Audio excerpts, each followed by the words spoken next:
ሰላም ጤና ይስጥልኝ ውድ የሸገር ጆርናል ተከታታዮች፣ ዛሬ የካቲት 21 2018 ዓ.ም በዛሬው መረጃ ሰዓታችን ትናንት በድጋሚ በኦሮሚያ ክልል በአርሲ ዞን ሸኔ በፈጸመው ጥቃት 21 ምዕመናን መገደላቸውን በተመለከተ ጀነራል ታደሰ ወረደ ጦርነት ቢቀሰቀስ በትግራይ ብቻ ተወስኖ አይቀርም ስለማለታቸው፣ የኢትዮ ኤርትራን ጦርነት ሊያዋልድ ከጫፍ የደረሰው የኢራን አሜሪካ ጦርነት፣ እነዚህንና ሌሎች ዝርዝር መረጃዎችን እናደርሳችኋለን።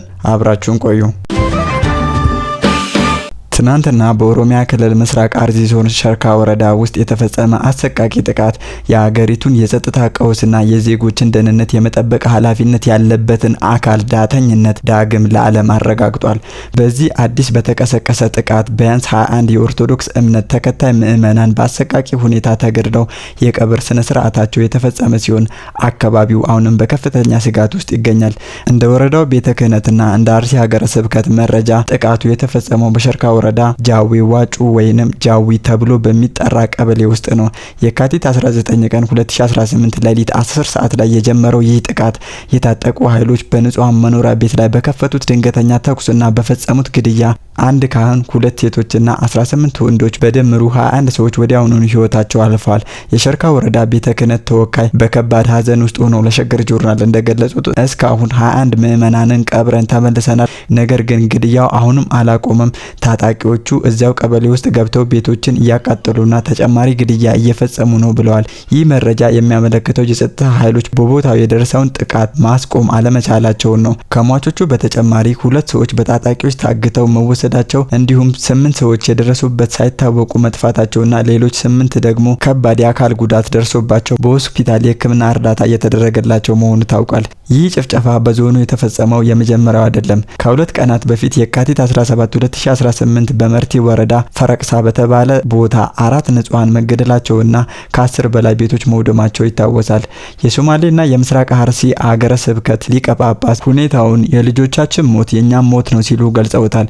በከንቱ ስለምን እንገዳደላለን? የሚመለከተው አካል ለጉዳዩ ትኩረት ሰጥቶ ተጨማሪ የሰው ነፍስ እንዳይጠፋ የመከላከል ስራ ሊሰራ ይገባል ሲሉ ተማጽነዋል። ለኛ ለኢትዮጵያውያን ይህ ዜና ሌላ ተራ መረጃ አይደለም። ይህ በየቀኑ የምንከፍለው ከባድ ዋጋ ማሳያ ነው።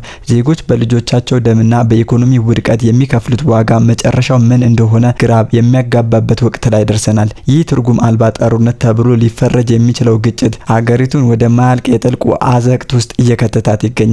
ንጹሃን በቤታቸው መተኛት፣ ገበሬው ማረስ፣ ምዕመናን መጸለይ የማይችሉበት ደረጃ ላይ መደረሱ መንግስት ቀዳሚ ተግባር የዜጎችን ደህንነት መጠበቅ ጥያቄ ውስጥ የሚጥል ነው። አንድ ኢትዮጵያዊ ዛሬ የሚጠይቀው ጥያቄ ግልጽ ነው። የምንከፍለው ግብር ለጸጥታ ኃይሎች ደሞዝ የሚሆነው ንጹሃን ሲታረዱ ዝም ብለው እንዲያዩ ነው ወይስ ግድያ ከተፈጸመ በኋላ ሬሳ ለመቁጠር ነው የሚለው መረር ያለ ጥያቄ በየቤቱ የሚሰማ የጋራ ሰቆቃ ሆኗል። ጦርነቱ ፖለቲካዊ ትርፍ ሊኖረው ይችላል ለሚሉ ወገኖች ትርፉ የዜጎችን ደምና የሀገርን መፈራረስ ብቻ እንደሆነ የአርሲው ጭፍጨፋ አሳዛኝ ምስክር ነው። በሸርካ ወረዳ የተፈጸመው ድርጊት በአስቸኳይ በገለልተኛ አካል እንዲመረመር፣ የታገቱት እንዲለቀቁና በአካባቢው ላይ አስተማማኝ የጸጥታ ጥበቃ እንዲደረግ ቤተክርስቲያንም ሆነች የሟች ቤተሰቦች እየጠየቁ ነው። የንጹሃን ደም በከንቱ መፍሰስ መቆም ያለበት ዛሬ እንጂ ነገ አይደለም። ሀገሪቱ ከዚህ የደም አዙሪት ካልወጣች ነገ ታሪክ ይፋረደናል። ለሟች ቤተሰቦችና ለወዳጅ ዘመዶቻቸው በሙሉ መጽናናትን እንመኛለን። የትግራይ ክልል ጊዜያዊ አስተዳደር ፕሬዝዳንት ጀነራል ታደሰ ወረደ በክልሉ ወቅታዊ ሁኔታና በብሔራዊ ምርጫ ቦርድ ውሳኔ ዙሪያ በተካሄደ መጠነ ሰፊ ሰላማዊ ሰልፍ ላይ ተገኝተው ለተሰበሰበው ሕዝብ ንግግር አድርገዋል። ፕሬዝዳንቱ በንግግራቸው ወቅት በክልሉና በፌዴራል መንግስቱ መካከል ያለውን ግንኙነት እንዲሁም የፕሪቶሪያውን የሰላም ስምምነት አፈጻጸም አሳሳቢ ደረጃ ላይ መድረሱን የሚያመለክቱ ጠንከር ያሉ መልእክቶችን አስተላልፈዋል። የኢትዮጵያ ብሔራዊ ምርጫ ቦርድ በቅርቡ በትግራይ ክልል የምርጫ ክልሎችና ጣቢያዎች አደረጃጀትን በተመለከተ ያሳለፈው ውሳኔ በክልሉ ከፍተኛ ቅሬታን ፈጥሯል።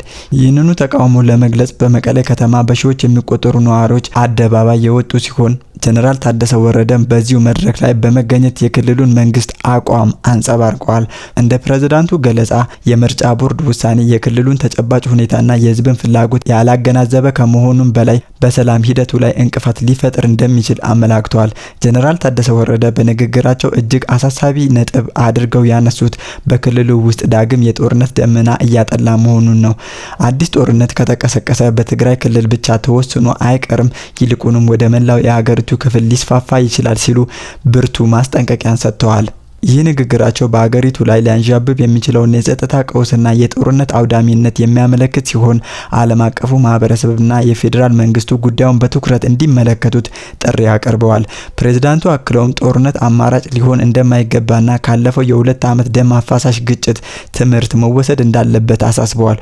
ሆኖም ግን የክልሉን ደህንነትና ጥቅሞች ለማስከበር አስፈላጊውን ዝግጅት እንደሚደረግም በንግግራቸው ጠቆም አድርገዋል። በትግራይ ህዝብ ዘንድ አሁንም ትልቅ ቁስል ሆኖ የቀጠለው የወሰንና የተፈናቃዮች ጉዳይን በተመለከተ ነው። ጀነራል ታደሰ ወረደም በዚህ ጉዳይ አቋማቸውን ገልጸዋል። አሁን ላይ ሁሉንም ተጋሩ በአንድነት ሊያሰልፍ የሚገባው ዋነኛ አጀንዳ የትግራይን ግዛታዊ አንድነት ማረጋገጥ ነው ብለዋል። በጦርነቱ ምክንያት ከአካባቢያቸው የተፈናቀሉ በመቶ ሺዎች የሚቆጠሩ ዜጎች አሁንም ድረስ ወደ ቀድሞ ቀያቸው አለመመለሳቸው የክልሉን ሰላም የተሟላ እንደማያደርገው ገልጸዋል። እነዚህ ተፈናቃዮች በአፋጣኝና በክብር ወደ ይዞታቸው እንዲመለሱ ማድረግ የጊዜያዊ አስተዳደሩ ቀዳሚ ተግባር መሆኑን የገለጹት ፕሬዝዳንቱ ይህ ሳይሆን ቀርቶ የሚመጣው ማንኛውም ፖለቲካዊ ጫና ተቀባይነት እንደሌለው አስገንዝበዋል። ጀነራል ታደሰ ወረደ ንግግራቸውን ሲያጠቃልሉ በትግራይና በፌዴራል መንግስት መካከል ያለው ልዩነት መነሻው ፖለቲካዊ እንደሆነ አጽንኦት ሰጥተዋል። በመሆኑም መፍትሄው መሆን ያለበት በጠረጴዛ ዙሪያ በሚደረግ ሰላማዊ ፖለቲካዊ ውይይት ብቻ እንደሆነ አሳስበዋል። ኃይልን መጠቀም ለዘላቂ ሰላም ዋስትና እንደማይሆንና የፕሪቶሪያውን የሰላም ስምምነት ሙሉ በሙሉ በተግባር ላይ እንዲውል የፌዴራል መንግስቱ የድርሻውን እንዲወጣ ጠይቀዋል።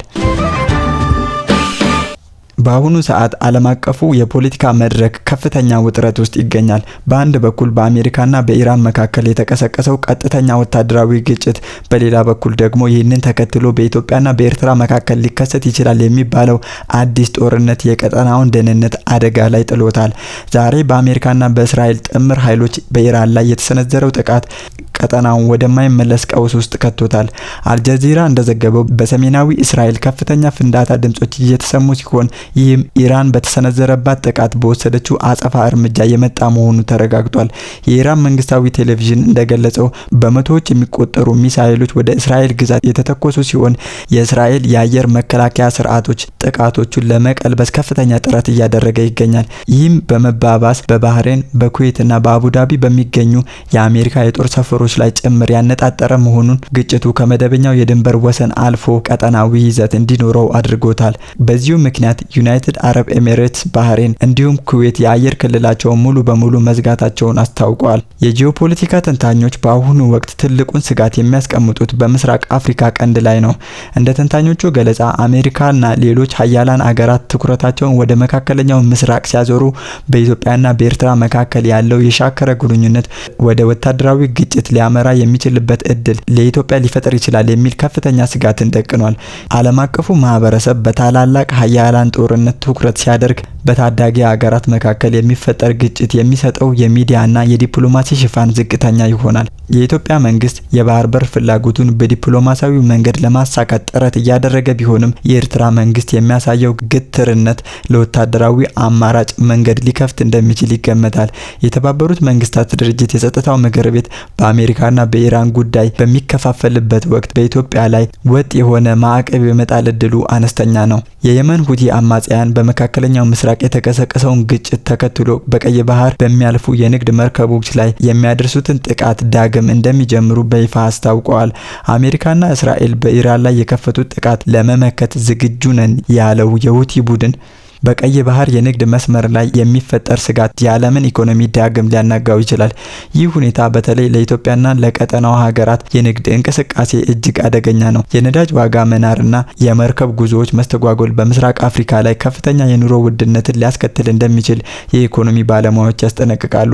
የሰብአዊ መብት ተሟጋቾች እንደሚሉት ከሆነ ኢትዮጵያ የዓለምን ትኩረት መከፋፈል እንደ አጋጣሚ ተጠቅማ በኤርትራ ላይ የምትወስደው ማንኛውም ወታደራዊ እርምጃ አደገኛ ሊሆን ይችላል። ምንም እንኳን የዲፕሎማሲ ጫናው ለጊዜው ቢቀንስም የጦርነቱ ጠባሳ ለዘመናት የሚዘልቅ የኢኮኖሚና የሰብአዊ ቀውስ ሊያስከትል ይችላል። በመሆኑም ዓለም አቀፉ ማህበረሰብ ትኩረቱን በመካከለኛው ምስራቅ ላይ ብቻ ሳያደርግ በምስራቅ አፍሪካ ቀንድ እያቆጠቆጠ ያለውን የግጭት አዝማሚያ በውይይትና በዲፕሎማሲያዊ መንገድ ለመፍታት ጥረት ማድረግ ይኖርበታል። ውድ አድማጭ ተመልካቾቻችን ለዛሬ ያሰናዳንላችሁ መረጃዎቻችን እኚህን ይመስሉ ነበር። አብራችሁን ስለቆያችሁ ከልብ እናመሰግናለን።